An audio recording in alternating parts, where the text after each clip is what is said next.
Сайн мэцхан уу? Java хэлний 3 дахь хичээлтэй давтай морил. Энэхүү цоврал хичээл нь Штесийн эмхээцийн Cisco Tech Club-ээс та бүхэнд хүрч байна. Манай YouTube саваг дээрээс энэхүү хичээлийн өмнөх хичээлүүд болон өөр бусад сонирхолтой хичээлүүдийг үзэх боломжтой тул та зочлоод үзээрэй. За, өмнөх хичээлдээ бид нар Java хэлний өгөгдлийн төрөл, хувьсагч зэргийн талаар үзсэн байгаа. За, өнөөдрийн үед оператор болон сканер классын талаар авч үзье. За, тэгэхээр оператор гэж юу вэ гэдэг талаас нь эхлэе авч үзье. Гар утасны дуудлага авч хариулдаг хүнийг яриад байна уу гэхээр бас үгүй. Адилхан бичигдэж хэлэгдэж байгаа ч гэсэн програмчлал дээр бид нар оператор гэж арай өөр зүйлийг хэлдэг. Энгийнээр тайлбарлах юм бол тоо юм уу, хувьсагчдын хооронд хийж буй үйлдэлийг оператор гэдэг. За, тэгвэл тэр хийгдэж байгаа тоо юм уу, хувьсагчийн операнд гэж нэрлэдэг. За, бага ангид бидний сурсан нэмэх, хасах, үржих хуваах болон бусад нэмэлт програмчлалын үйлдэлүүд нь операторт багтдаг байгаа. За, операндыг бас дэлгэрэнгүй тайлбарлах юм бол тухайн үйлдэл гүйцэтгэгдэж буй хувьсагч юм уу ямар нэгэн утгыг хэлдэг. Хувьсагч гэж юу болох талаар өмнөх хичээлдэр бид нэр дуртад үтсэн байгаа тийм. За, тэгэхээр нэгтгээд тодорхойлт байдлаар авч үзэх юм бол оператор нь нэг болон түүнээс олон операнд дээр ямар нэгэн үйлдэл хийж шинэ утга төрүүлдэг зүйлийг хэлж байгаа. За, операндын хооронд хийдэг үйлдэлийг оператор гин тэндээс ямар нэгэн шинэ утга төрнө. За, ингэж ойлгоод авъя. За, тэгвэл Java дээр 8 төрлийн оператор байдаг. Утга оноох оператор, арифметик оператор, нийлмэл оператор, унаар оператор болон харьцуулах, нөхцөлт, ternary, bitийн оператор гэсэн төрлүүд байдаг. За, эхнээс нь хэдүүлээ авч үзье. Утга олох оператор. За, нэг дээр нэмэх нэг тэнцүү 2 гэж бид нар мэднэ те. За, энэ дээр тэнцүүгийн үрг нь ямар үрг гүйцэтгэж байна гэхээр тэнцүүгийн хоёр талд байгаа тоо нь адилхан гэдгийг илэрхийлж байгаа. За, эсвэл бид нар тэнцүүгийн хоёр талд шууд юу яж болно? Илэрхийллүүдээ бичиж өгч болдог ш. Нэг дээр нэг нэмэхэд 2 гардаг. 5-аас 3-ыг асгаад 2 гарна. Энэ хоёр нь хоорондоо тэнцүү гэдгийг илэрхийлж байгаа. За, тэгвэл програмчлал дээр бид нар энийг арай өөрөөр ашигладаг. Нэг энэ тэнцүүг юунд ашигладаг вэ гэхээр утга оноох үйлдэлд ашигладаг. За, бас өмнөх хичээл дээр бид нар хувьсагч зарлахтаа үтсэн энд төрөлтэй А гэсэн хувьсагчид 5 гэсэн утгыг оноё гэсэн утгатай. За, хэрвээ өмнөх бид нэр ойлголтоор үзэх юм бол А-н 5-тай тэнцүү гэж шууд ойлгож болохоор байгаа. Гэхдээ програмчлал дээр болохоор нэг ширхэг тэнцүүгийн тэмдгийг утга олгох оператор буюу тэнцүүгийн тэмдгийн өмнөх хувьсагчид тухайн утгыг өгж гинэ гэж ойлгодог байгаа. За, дараагийн оператор маань болохоор арифметик оператор байгаа. За, арифметик оператор нь бүгд хоёр операндын хооронд хийгддэг. Үр дүнд нь тоо утга буцдаг. Ерөнхийдөө хоёр тоог хооронд нь хоёр тооны хооронд хийдэг үйлдэл гэж ойлгож байна. Бидний сайн мэдгээр нэмэх, хасах, үржих, хуваах үйлдэл энэ бүлэгт багтдаг. Нэг ялгаа нь гэх юм бол хуваах үйлдэлийг бүхлээр хуваах болон үлдэгдэлтэй хуваах гэж хоёр төрлөөр авч үздэг байгаа. За, энийг хэдүүлээ жишээн дээр ажиллаад үзье. За, энэ болохоор манай юу яасан өмнөх хичээл дээр бичсэн туршилт гэсэн класс байна. За, энэ дээр хэдүүлээ эднэрийн бүгдийн устгаад эхнээс нь бичээд үзье. За, хоёр утгын хооронд хийх учраас хоёр шиг утга өгье. За, утга 1. Утга 1-т нь болохоор 10 гэсэн утга өгчээ. За, энд төрөлтэй утга 2-т нь болохоор за 23 гэдэг утга өгч. За, энэ дээр бид нар сая болохоор ихэнд үтсэн утга олох операторыг ашиглаад утга 1 гэсэн нэртэй энд төрлийн утганд 10 гэсэн утгыг олгож гинэ. Энийг өмнөх хичээл дээр бас тайлбарсан болохоор ойлгож байгаа. За, одоо тийм гутаа энд төрөлтэй энэ хоёр маань хоёулаа бүхэл даан төрөл учраас энэ хоёрын хооронд хийсэн үйлдэл нь ерөөхдөө бол энд төрөлтэй буцна гэж үзье.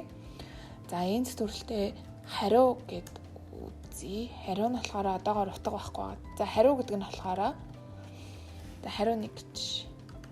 Хариу 1 нь за эхний үйлдэл буюу утга 1 дээр нэмдэг нь утга 2. За, хариу 1-т тэнцүүгийн тэмдгээр утга олохдоо ямар утга олгож ийн гэхээр утга 1 дээр утга 2-ыг нэмээд гарсан хариуг нь хариу 1 гэсэн хувьсагчд хийя гэж байна. За, энийг хэдүүлээ бүгдээрээ шууд хэвлээд үзчих. Stem zig out zig print line. Тэгээд за кавичгийн дотор болохоор утга нэг нь бол ийм утга байгаа шүү гэдэг хэлчих. За системцэг outцэг println.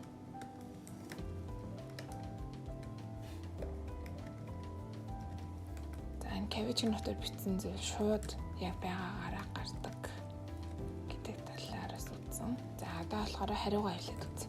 Бид нэр яг хариу хийх гарахаа шууд гараар өгөөгүй учраас байгаа штэ. За тэгээд энд болохоор хариу бол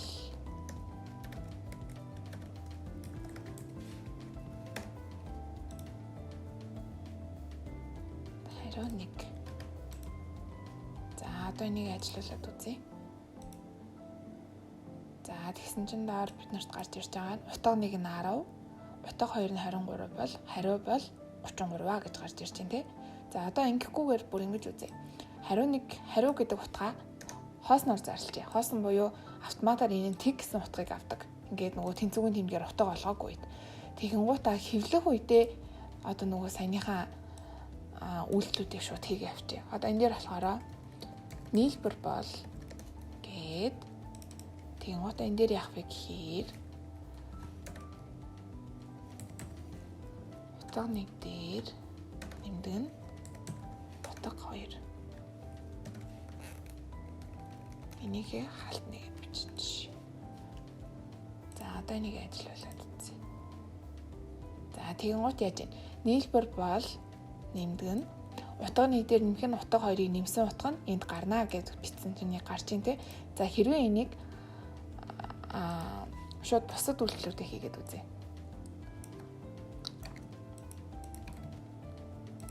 Энэ дээр ялгуур бол утга 1-ээс манай утга 2 нь их учраас 2-аас насч. Утга 2-аас насдаг нь утга 1. За тэгэнгуутаа үржүүр бол утга 1-ийг үрждэг нь утга 2.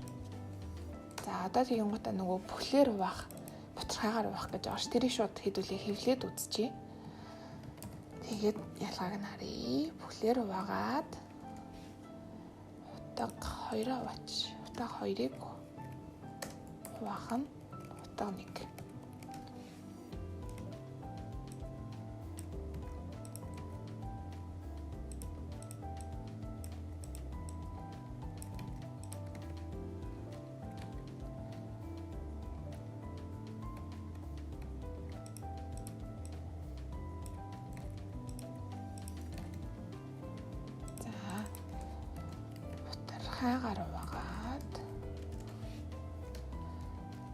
Хаагаар угаахад болохоор хувийн тэмдэглэгийг ашигладаг.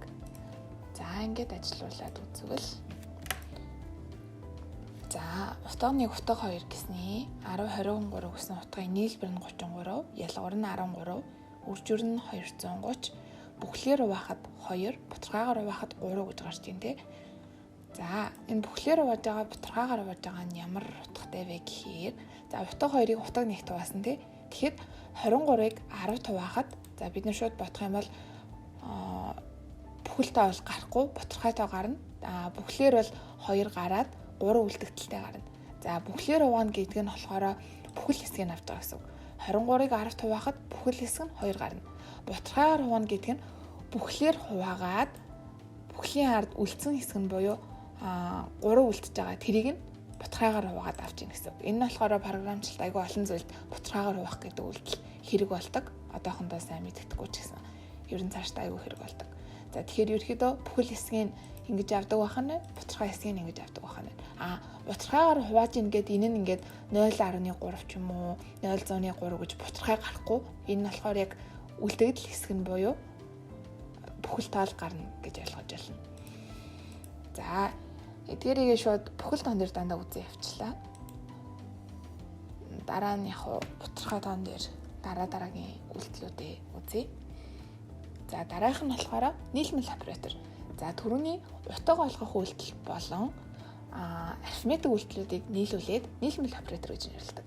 За тэгсэн чинь айгуу сонирн бичгэлтэй нэмэх тэнцүү, хасах тэнцүү, үржих тэнцүү, хуваах тэнцүү гэсэн одоо ийм нийлмэл операторууд ерөнхийдөө бичиглэлээ товчилж байгаа гэсэн үг. X нэмэх тэнцүү 10 гэдэг одоо оператор нь болохоор энэ юу гэсэн илэрхийлвэ гэхээр x тэнцүү x дээр нэмэх нь 10 гэсэн үг. Шууд өөрийг нь 10-аар нэмэгдүүлээд дутаг болгочихж байгаа гэсэн үг. За одоо болохоор нийлмэл операторуудаа туршиж үзье. За нийлмэл оператор нь за шууд бичээд үзэх юм бол саяны бичиглэлээр бол утганыг нэмэх тэнцүү 10 гэсэн бичиглэлтэйсэн тий. За энэ нь юугаар тайлбарлаж байгаа вэ гэхээр утганыг тэнцүү утга 1 дээр нэмдэг нь 10 буюу өөр дээр нь ямар нэгэн тоон нэмж ашиглаж яах гэсэн үг.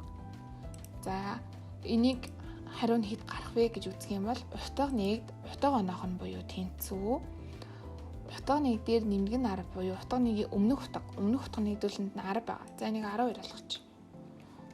Өмнөх анхны утга нь 10 байгаа. Өмнөх утга дээр 12-ыг нэмээд буюу хариу нь 22 гарна. За энэ ч мөн адил 22 гарна. За энэ болохоор зүгээр л товч бичэглэх гэсэн үг. Утга 1 нэмэх тэнцүү 12 гэдэг нь ингэж бичсэнийг товч бичэглэл. Одоо утга 1-ийг хевлээд үзэх юм бол за 10 гэж өгсөн утга маань энд 22 болж хэвлэгдэж байна тийм. Яагаад гэхээр 12-оор нэмэгдүүлсэн учраас. За эсвэл бүр хасах тэнцүү 2 гэд үзье. Хасах тэнцүү гэхээр өөрөөс нь 2-ыг хасна гэсэн үг буюу 10-аас 2-ыг хасаад 8. За хуваах тэнцүү 2 гэх юм бол өөрийнх нь анхны утгыг 2-т хуваагаад бүхлээр хуваагаар 5. Энэ болохоор үлдэгдэлгүй. Одоо энэ дээр нөгөө үлдэгдэлтэй хуваалтаас ашиглаж үзье л да. Хэрвээ үлдэгдэл байхгүй үед үлдэгдэлтэй хуваалтын хариу хэд гардаг вэ гэдгийг харж үзье. 10-ыг 2-т хуваахт бол үлдэгдэл гарахгүй. Тийм үед үлдэгдэлтэй хуваахад тэг гарна буюу үлдэгдэл байхгүй гэж ойлгож байна гэсэн үг. За нийлмэл оператор нэг иймэрхүү утга байгаа. Ерөнхийдөө товч бичиглэл тухайн операндыг өөрийг нь л хооронд нь өөрөөс нь нэмжсаад өөрт нь үржиж хуваадаг гэсэн үг. За дараах нь болохоор унаар оператор буюу зөвхөн нэг операнд дээр хийгдэг. Саяны үйлдэлүүд нь болохоор бүгдээрээ хоёр операндын хооронд буюу хоёр хувьсгчийн хооронд нэм нь хооронд нь хасна ингэн тэгнэ гэсэн утгаар хийгдчихсэн бол унаар нь зөвхөн нэг операнд дээр хийгддэг. Нэг ширхэг нэмэх, тэмдэг, хасах тэмдэг эдгээр нь болохоор түрүүн бас байсан ч гэсэн энэ хоёр нь ямар учиртай вэ гэхээр тооны өмнө ороод зөвхөн нөгөө эрэг сөрөг гэдгийг илэрхийлж байгаагаараа энд унаар оператороор орж байгаа. Нэмэх, хасах бол анхаарлын тэмдэг гэдэг. За юу яагаад үзье? Хэрвээ та тоондоо хасах утга өгөхөөр бол ингэж өгнө л гэсэн үг байхгүй. Зөвхөн нэг ширхэг нэмэх утгыг бол ер нь нэг ашиглаад байдаггүй. Яагаад тэгэхээр бид нар тооны хичээл дээр ч гэсэн хэрвээ урдаа хасах тэмдэггүй бол эрэг буюу нэмэх тоо гэж ойлгодог шүү дээ. Гэхдээ ингэж өгсөн ч болно л доо. За ингэж өгчээ. Утга 1-ийг нэмэх 10, утга 2 нь хасах 23.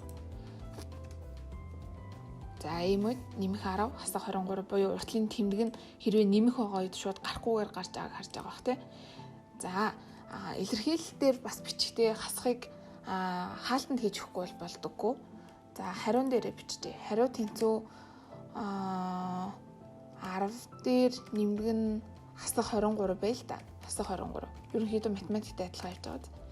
Хасах 23 чинь хаалтанд хийж өгөхгүй бол нэмэх хасах тэмдэг чинь хоорондоо шууд орж болохгүй. Яагаад тэгэхээр энэ үйлдэл чинь хоёр операндын хооронд хийгдэх ёстой. Тэгэхээр шууд давхцаж орж болохгүй. 10 дээр нэмэх нь хасах 23 ингэж үчинэ. За нэмэх гэд юм байгаа тий. Тэр нь юу байдаг вэ гэхээр өөрийнх нь утгыг нэгээр нэмэгдүүлдэг. За энэ бас их сонирхолтой. Энийг бид нэр давталтан дээр айгүй их үздэг. Яг энэ үздэг гэж давталтны гүйлгэж операнд дээр айгүй их ашигладаг. За шууд бичээд үзье. Энэ дээр хэвлэхийн өмнө нэмэх гэж бичиж. Энэ дээр нь болохоор за хаалтанд ичихгүй бол 3 нэмэх ордог юм. Тэгэхээр болохгүй. За энэ хоёрт ялгаа юу вэ харъя. За аль альных нь утга 10 болгочих. За тэгсэн чинь утга 1-ийн маань утга нь нэмэх гээ ардаа бичсэн хэрнээ нэмэгцэнгүү тий. Тэгснээ утга хоёрын утга болохоор нэмэгдсэн. Энэ яаж байгаа вэ гэхээр нэмэх гээд хоёр шиг нэмэх нь операндын урдын муухай аль нэг талд нь орно. За тэгж орохдоо ард нь биччих юм бол ямар нэг үйлдэл хийсний дараа нэмэгдэнэ. Урд нь биччих юм бол тухайн үйлдэлийг хийж явах үед буюу бидний хийж байгаа үйлдэл нь хэвлэх үйлдэл байгаа байхгүй. Энэ хэвлэх үйлдэлийг хийсний дараа утга нэгийн утга нэмэгдсэн гэсэн үг. Гэхдээ бид нэр хэвлэх үед 10 хэвээр яваа. Хэвлсний дараа одоо ерөөхдөө энэ өгөгдлийг хадгалж байхдаа болохоор 11 гээ хадгалсан байгаа. Тэгсэн чинь нэмэх гээ урд нь бичээд өгчингууд энэ нь болохоор өмнө нь нэмэгдээд буюу энэ хэвлэх үйлдэл гарч ирэхээс өмнө шууд эндээ нэмээд хэвлэх үедээ 11 гэж хэвлэж байгаа гэсэн. Эндээ хэдүүлээ ахиад утга нэгийг хэвлээд үзчих. Тэгэх юм бол харагдана. За нэмэх гэдэг нь арилгач. За тэгсэн чинь эхлээд 10 байснаа дараагийн утга нэг дээр нь болохоор 11 гэж юм тий. Яаж юм гэхээр хэвлсний дараа утга нэгийн утга нь нэгээр нэмэгдээд 11 болсон гэсэн. За энэтэй муу адил хасах гэдгийг урд нь болон хойно бичиж өгч болдог. За мэдээж шууд энэ дараа нь хасагдах учраас шууд хасагдахгүй. Дараа нь хасагдаж энэ болохоор өмнө хасагдаж байна тий. За энийг нэг ингэсгээд ойлгоод авчвал. За анхаарлын тэмдгийг болохоор бид нэр өгөөсгөх үед буюу бид нэр бүүлэн гэж өгөгдлийн төрөл үзсэн шүү дээ.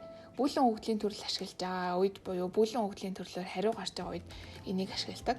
За бүүлэн төрөлтэй үнэн гэдэг нэртэй хувьсаг зарлаад энэний утга нь болохоор true гэдэг утгатай. За true утгатай тий. Тэгсэн чинь за хэвлээд үзье.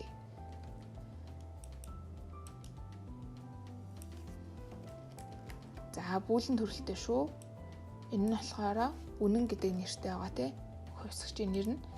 За true гэдэг нь болохоор үнэн гэсэн үг. Эсвэл бид нэр true гэдгийн оронд програмчлал дээр 1-0-аар үнэн худлыг илэрхийлээ явж болдог. Гэхдээ одоо утга оногтой болохоор true болон false гэсэн хоёр утгыг өгнө. За бүүлэн true гэж юм тий. За тэгсэн чинь энэ дээр хэвлэхийн өмнө бид нэр анхаарлын тэмдгээ тавьчих. Одоо. Тэгсэн чинь false гэж хэвлэж байна тий.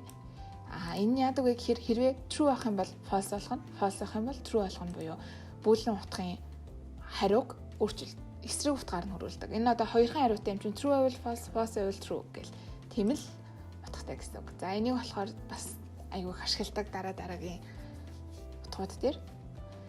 За унаар оператор нэг иймэрхүү байгаа. За дараагийнх нь болохоор харьцуулах оператор. Харьцуулах оператор нь хоёр операндыг хооронд нь харьцуулдаг. За бид нар угаасаа үдчихсэн их багыг харьцуулна, тэнцүү байна уу шалгана тий математик дээр үздэг. Тэрнээ ерөн төстэй. Тэгэнгуутаа түрүүн бидний арифметик операторын хариу болохоор дандаа тоон утга харьдаг бол харьцуулах операторын хариуд нь бүүлийн утга буюу үнэн болон худал гэсэн утга батна. За 5 6 2-ын аль нь их вэ гэхээр 6 нь их гэхгүйгээр 5 нь 6-аас их үү гэхэд худал эсвэл үнэн гэдэг хариуг гаргана гэсэн үг. За ихэвчлэн if гэсэн дэлгүүрхтэй хамт ашигладаг. If гэдгийг бид нар дараа нь үзэх учраас төр орхичээ. За тэнцүү буюу хоёр шиг тэнцүү ороод ирж байна. Энэс их сонирхолтой харагдаж байгаа. Энийг тэгээд анхаарлын тэмдгийн ард тэнцүү байна. Их багын тэмдэг бол бид нар бүгд мэдж байгаа тий. За бүгдийг нь ашиглаад үзье. За програмчлал дээр бид нар нэг дээр нэмэх нь нэг тэнцүү 2 буюу тэнцүүгийн тоог тэгшгэлийн хоёр тал үнэн байна уу гэхэд ашигладаггүй гэж үзсэн шүү дээ. Одоо энэ дээр бичиглэлийн алдаа гэж зааж байна. Эсвэл бүр ингээ утга нэг дээр нэмэх нь нэг тэнцүү 2 буюу нэг тэгшгэл бодъё гэж бодоод ингээ бичсэн чинь болохгүй шүү дээ. Ягаад гэхээр тэнцүүгийн ганц тэнцүүгийн тэмдэг чинь хувьсагчд утга оноох л үүрэгтэй. Ерөөсөө тэр нөгөө хоёр тал нь тэнцүү байна уу гэдгийг шалгахгүй байгаа. Тэрийг шалгадаг юм нь болохоор тэнцүү буюу хоёр шиг тэнцүүг тавьж шалгадаг. За тэгэнгүүт энэ бүүлэн утга буцаана гэсэн шүү дээ. Хэдүүлээ шууд хэвлэхтэй үзчих. Хэвлэхтэй утга 1 тэнцүү утга 2 буюу утга 1 утга 2 тэнцүү юу гэсэн утга гэсэн үг. Тэнцүү юу? Тэгэнгүүт за хэвлээд харъя. Тэгсэн чинь тэнцүү юу гэсэн чинь true гэж байна. 10 гэсэн тэнцүү утгатай учраас true буюу үнэн гэсэн хариу буцаагаад энэ хоёр тэнцүү юм байна гэж ойлгогдож байна тий. За тэгсэн чинь дараагийнх нь анхаарлын тэмдэг тэнцүү буюу түрүүн бид нар бүүлийн утгыг эсрэгээр авдаг гэсэн тий. Тэгвэл энэ нь тэнцүү биш үү гэсэн утгатай. Хэрвээ хоёр энэ харьцуулж байгаа тоон тэнцүү биш байх юм бол true гэж үзэн. Энэ хоёр нь тэнцүү байгаа учраас false буюу энэ хоёр тэнцүү юм байна. Хэрвээ тэнцүү биш байх юм бол true. True. Энэ хоёр тэнцүү биш байна гэж буцааж байгаа гэсэн үг. За тэгэнгუутаа их багын тэмдэг ашиглая. Их багын тэмдэг. Утга 1 нь утга 2-оос их үү?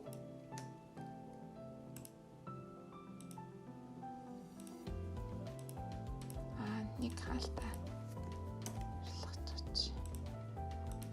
За утга 1 нь утга 2-оос их үү гэсэн чинь false буюу утга 1 нь утга 2-оос бага үнэтэй үед. За доор нь ахиад хэвлэж. Утга 2 нь утга 1-ээс их үү? Энийг түр авч дөө. За шууд энтэйг нийлүүлээд их буюу тэнцүү, бага буюу тэнцүү гэсэн ойлголтууд байдаг. Тэр нь юу гэсэн үг вэ гэхээр тухайн хоёр утга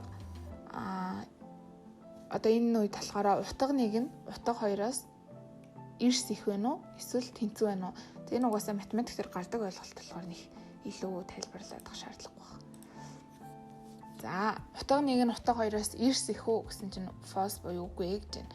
Утга 1 нь утга 2-оос эрс бага байна уу гэсэн чинь за бага байна.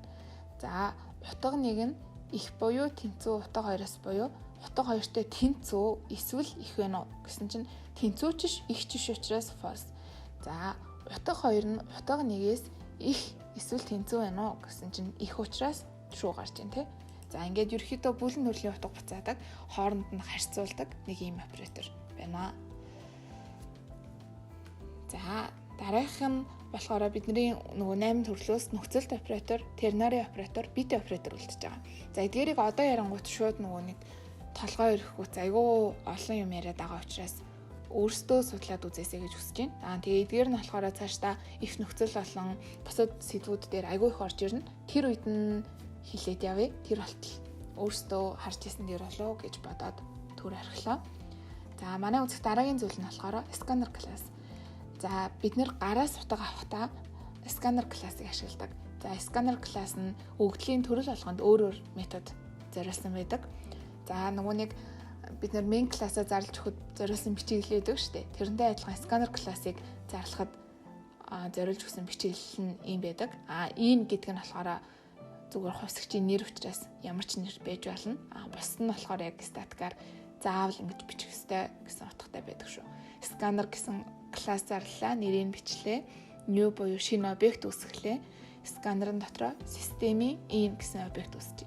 За энийг иймэрхүү гэд цээжлээд авчи. За сканерын өгөгдлийн төрлүүд нь болохоор за эдгээр байдаг. Эдгээрийг бас цээжлээд авчи. Яг ашиглахаараа өгөгдлийн төрөл болгонд next гэсэн үг залгаад тэгэнгუутаа ингээд функц метод байдлаар үүсгэсэн байна те. За юун дээр C-ээр болохоор бид нар юу яадаг? C-ээр болохоор scanf, printf гэсэн утгуудыг ашигладаг бол Java дээр болохоор scanner class-ыг ашиглаж байна. За одоо шууд гараас утга авч үзье саяны хайтай орхиод. За яг саяны бичиглэлээрээ scanner in заавал инч биш. Энэ нөгөө нэг бичиглэл нь богдох учраас энийг явуулчихвал амар ээ. Scanner-ийн тэнцүү new scanner алтнаар system-цэг in. За тэгсэн чинь манай энд алдаа зааж байна. Ямар алдаа зааж байгаа вэ гэхээр scanner чинь байхгүй байна буюу энэ Java дээр өөрт нь байдаг util гэдэг пакэж дотор байдаг бэлэн функц байхгүй юу? Тэгэнгუთ бид нэр энийг импорт хийж оруулж ирэх хэрэгтэй.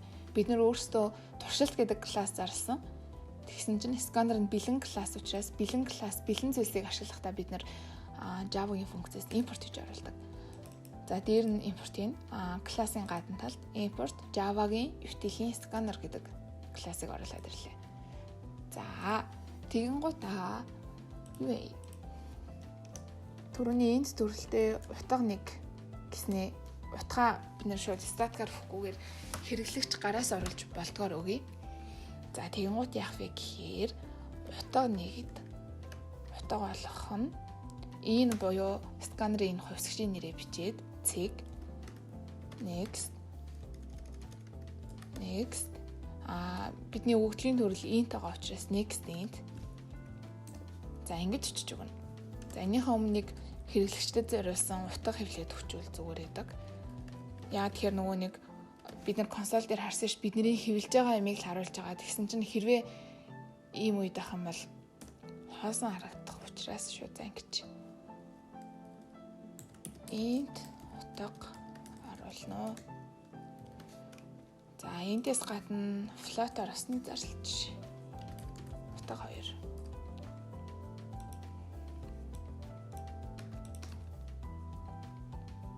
За энэ дээр болохоор float утга оруулна гээд энэ маань next интэш next float болно.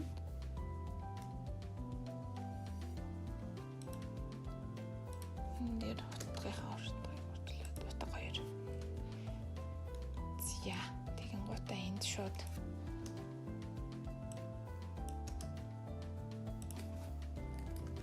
утга 1 бол утга 1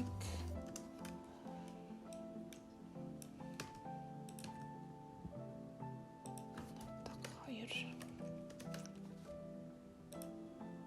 За ажиллуулад үзье. За тэгээд ажиллуулад үзэн хонгууд энэ утга оруулна уу гэдэг чинь тийм. Энэ дээр болохоор гараас утга оруулна гэсэн үг. За энэ утга дээр нь 112 гэдэг утга оруулж. За тэгсэн чинь float утга буюу ботгойтой утга оруулаа 12.6. За утга 1 112, утга 2 нь 12.6 байна. Тэгэнгუთ хэрэглэлийн гараас асуу өгөгдлийг шууд хэвлж харуулж байна тийм. За ерөнхийдөө утга болохтой тэрэндээ шууд юу яагаад өгөх болон статикаар ингээд заагаад өгөх боломжтой. Мөн эсвэл гараас аваад өөрчлөх боломжтой. Буюу хоёр янзаар утга өгч болно. Бүр эсвэл дурдах ёстой юм гэх юм бол адилхан утга өгөх гэж байгаа бол эсвэл зүгээр адилхан өгөгдлийн төрөлтэй утга зарлаад орхиж байгаа бол заавал 2 3 мөрөнд биш 1 мөрөнд зарлаад өгч болно. Утга 1, утга 2, утга 3 бүгдээрээ энт төрөлтэй байх юм бол бүгдийг ингээд зарлаад орхиж болно гэсэн үг. Ингээд за нэг юмрхүү. За одоо нэг string төрөлтэй утга оруулж үзье. String төрөлтэй str гэдэг нэртэй тий. За string нь болохоор за эхний энэ хоёрыг гадуур авч. Str нь болохоор тэнцүү in цэг next line гэдэг утгаар авдаг. За тэгээ энэ дээр болохоор str гэдгийг хэвлээд үзье. За энэ болохоор гараас тэмдэгт мөр авна гэсэн үг. Гэтэ тэмдэгт мөрөн дотор дунд нь тоо орсон байж ч болдог. Space орж болно, huge орж болно. За тэмдэгт мөрийг яг оруулсан байдлаар нь space-тэй шууд хэвлж харуулдаг. За одоо хэдүүлээ нэг жоохон утгатай нэг форм маягийн хийж үзье тэгвэл. Яг вэ гэхээр тухайн хүн хэдэн он төрснөө оруулахад насын тооцоолж гаргадаг зүйл бичиж. За тэхийн тулд болохоор за энд төрөлтэй нас гэж байгаа. Тэгэнгუутаа string төрөлтэй яг нэрээ оруулангууд нэрийг авчдаг болчих. Хэрэглэгчийн утгаас. За тэгэнгуутаа нас нь болохоор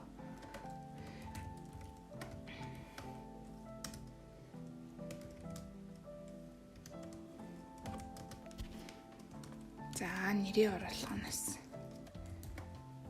next line-аар оруулна.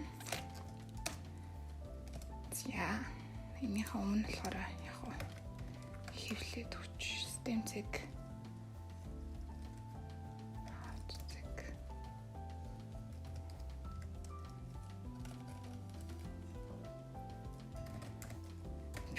энэ дээр болохоор төрсөн оноо оруулна.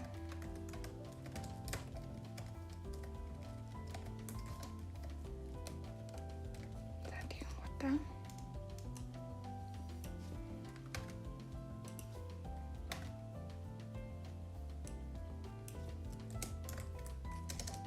Нэрийг оруулна гэж бичиж.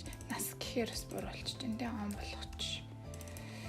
Он болон нас гэсэн хоёр хэсэгчээр зарлж идэг бол. Нас нь болохоор 2021 оноос төрсэн оны насгад гарч ирнэ те. За тэгин гутаа энийг хэвлэлчээ. Stemzig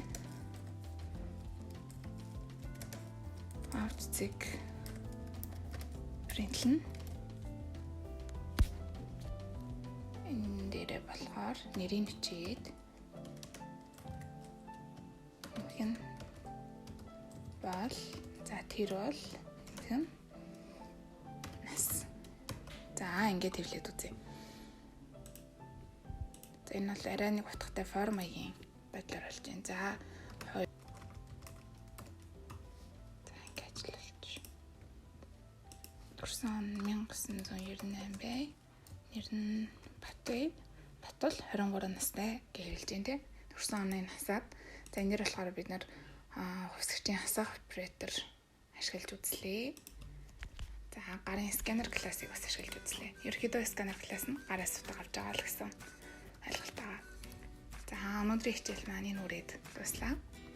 Дараагийн хичээлээр болохоор давталт болоод их нөхцөлийн талаар яриад явна.